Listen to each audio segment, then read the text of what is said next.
There aren't very many books out there that tell us that our real problem is our inability to submit to God.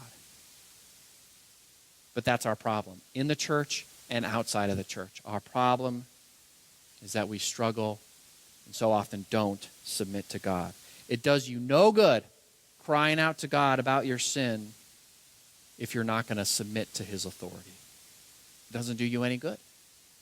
It wouldn't have done Israel any good if they cried out to God for salvation when they were slaves in Egypt, and when God told them to pick up their stuff and move, they said, nah, we want salvation, but we don't really want to move. We don't want to leave. It wouldn't have done them any good. Friends, we are called to submit to God's authority, to the authority of Jesus Christ. That's why the book of Romans says, if you proclaim with your mouth Jesus Christ is Lord and believe in your heart that God raised him from the dead, you will be saved.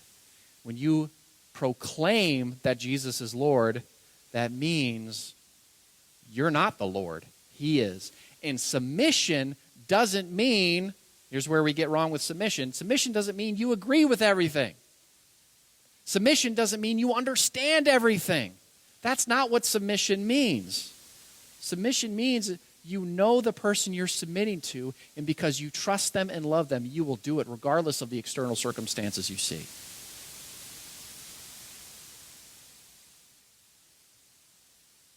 Sometimes, I say this to people, sometimes being a follower of Jesus means you take a hit. You suffer. Because we're called to love others. How do you love your enemy? We talk about loving your enemies a lot. It's easy to talk about. It's a lot different when you're experiencing it, isn't it? Because you could easily say to God, how can I love this person when they've treated me so poorly? I need justice. I need payback.